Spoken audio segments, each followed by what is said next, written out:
자, 올 한 해 뉴욕 증시 흐름도 드라마틱했죠. 몇 가지 키워드를 나열해 보면 트럼프발 관세, 인공지능, 그리고 연준 금리 인하 등이 떠오르는데요. 결과는 이래도 저래도 어쨌든 상승이었습니다. 그렇다면 내년은 어떨까요? 월가가 꼽은 2026년 투자 포인트 임선우 캐스터와 살펴보겠습니다.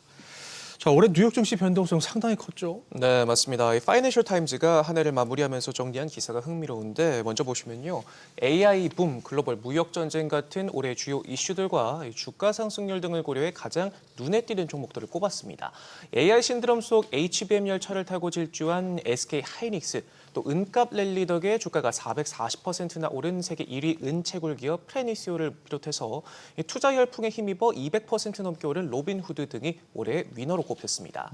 각각 올 한 해를 뜨겁게 달군 테마 중에서도 제일 잘 나간 곳들인데 신문은 특히 SK 하이닉스의 약진에 주목하면서 엔비디아가 세계 최초로 시총 5조 달러 고지에 올랐지만 아시아의 많은 AI 공급망 기업들이 미국 기술 기업을 앞지르는 성과를 냈다면서 삼성전자와 대만 TSMC도 함께 언급했습니다.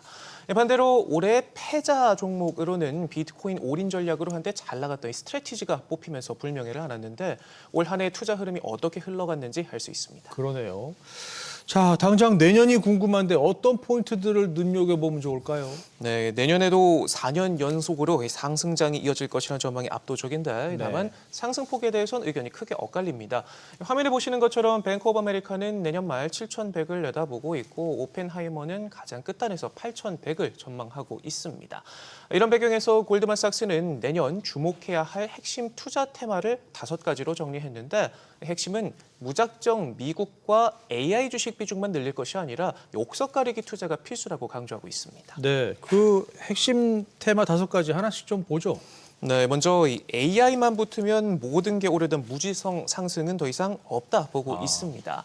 기대감만으로 상승하던 초기 단계는 이제 끝이 나고 어떤 기업이 실제 매출과 수익을 올리고 또 구조적으로 수혜를 볼 것인지를 가리는 종목 선별이 핵심인 AI 트레이드 제2막이 시작됐다는 분석입니다. 네, 그렇다면 구체적으로 어떤 섹터 또는 더 들어가서 어떤 종목에 좀 집중해 보면 좋을까요? 네, 다양한 영역을 담은 AI 바구니에서도 이 시장의 시선이 점차 빅테크가 아닌 비테크 기업으로 옮겨갈 것이라는 의견들이 많이 보이는데요.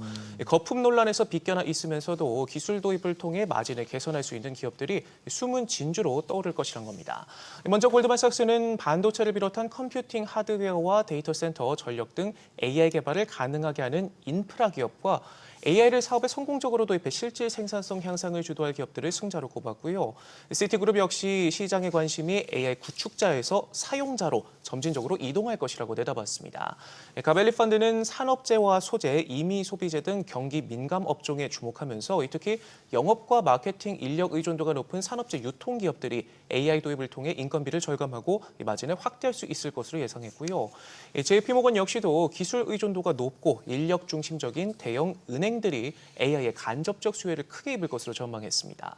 이 밖에 AI를 신약 개발에 활용하는 제약 바이오 섹터도 유망하다 평가했고 미국 보험사 올스테이트도 최고 추천주로 꼽았습니다. 네, 듣고 보니까 이 매그니피센트 세븐 종목에서 이제 벗어나야 한다는 말로 들리는데요. 네, 말씀하신 것처럼 지난 몇 년간 상승장을 이끈 이 빅테크 M7의 주도권이 내년엔 약해질 수 있다는 게 월가의 공통된 전망입니다. 네. 대형 기술주에 자금이 쏠렸던 흐름이 바뀔 수 있다는 건데 도이체방크 자료를 보면 지난 11월 이후 S&P 500 동일 비중 지수와 중소형 지수인 러셀 2000은 시가총액 가중 지수인 S&P 500과 M7, 나스닥보다 더 좋은 성과를 내기도 했습니다.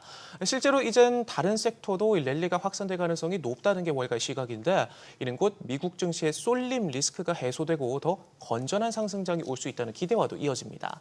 야드닌 리서치는 최근 15년 만에 M7과 관련 섹터에 대한 투자 의견을 낮춰 잡으면서 해당 섹터가 전체 지수에서 차지하는 비중이 시총 기준 절반에 가깝고 선행 PER로 보면 40%에 육박해 사상 최고치라면서 집중도가 높아짐에 따라 위험 대비 보상이 하락했기 때문에 더 이상 비중을 늘릴 요인이 없다고 지적하기도 했는데요. 기술주를 매도하진 않겠지만 신규 투자는 저평가 섹터에 하는 게 더 낫다는 겁니다. 그렇군요. 그리고 연준 금리 경로도 아주 중요한 변수죠. 네, 그렇습니다. 월가는 내년 연준의 비둘기 파적 기조를 예상하고 있는데요. 인플레이션을 통제하기보다 고용 둔화를 막고 성장을 지원하는 데 초점을 두면서 달러에 대해 상대적으로 약세를 전망하는 의견이 압도적으로 많습니다. 이미 시장에서 경기와 물가가 다시 상승하는 리플레이션 트레이드가 나타나면서 골드만삭스는 경기 방어주 대비 금융과 산업재, 에너지, 임의 소비재 등 경기 민감주가 상대적으로 더 높은 수익률을 보이고 있다는 점에 주목했고요. 올해 잘 달려준 원자재 시장에 대한 기대감도 여전합니다. 특히 금과 앞서 살펴본 은뿐만 아니라 AI 인프라 필수 자원으로 재평가받고 있는 구리에 대한 강세 전망이 두드러지는데 시티그룹은 구조적 공급 부족과 함께 특히 미국의 사재기가 계속되는 점에서 내년 15,000달러까지 오를 것으로도 보고 있고요. 성층권을 뚫고 올라 신기록을 찍을 것이란 표현까지도 썼습니다. 다른 월가 애널리스트들 역시 최근 국면이 관세 우려로 마치 터보 엔진이 달린 듯 가속화됐다고 평가하면서 내년 상반기 가격과 수급 긴축이 정점에 이를 것으로 내다보고 있습니다. 네. 지금 말씀해 주신 내용을 종합해서 만약 포트폴리오를 조정한다면 어떻게 하는 게 좋겠습니까? 네, 요즘 이 월가의 내년 전망 보고서에서 빠지지 않는 포인트로는 글로벌 리밸런싱이 있습니다. 달러의 구조적 약세, 강세장 3년 차를 마무리하는 미국 증시의 상대적으로 높은 밸류에이션을 고려하면 오를 만큼 올랐기 때문에 초과 수익률을 유지하기가 점점 더 어려워지는 만큼 이 포트폴리오를 다각화하는 게 내년 투자의 필수 테마가 될 것이라는 해석이 지배적입니다. 실제로 뱅크 오브 아메리카의 글로벌 펀드 매니저 설문조사 결과를 보면 내년 가장 좋은 성과를 낼 자산으로 미국 외 주식이 절반에 가까운 42%로 1위를 차지했습니다. 불과 1년 전만 해도 1위가 미국 주식, 그 뒤로 러셀 2000과 달러가 꼽혔었는데 골드만삭스의 향후 10년 전망 보고서에서도 미국 주식의 연평균 수익률은 6%대에 그친 반면 중국을 포함한 신흥국은 11%, 일본을 제외한 아시아는 10%로 예상됐습니다. 네. 만약 미국 이외 시장으로 눈을 돌린다면 당장 내년에 어디에 주목해 보면 좋을까요? 네, 월가에서 분산 투자의 대상으로 가장 많이 거론되는 지역을 종합해 보면 대체로 한국과 중국, 일본 그리고 유럽 정도인데 골드만삭스는 그중에서도 특히 유럽에 주목해야 한다 강조하고 있습니다.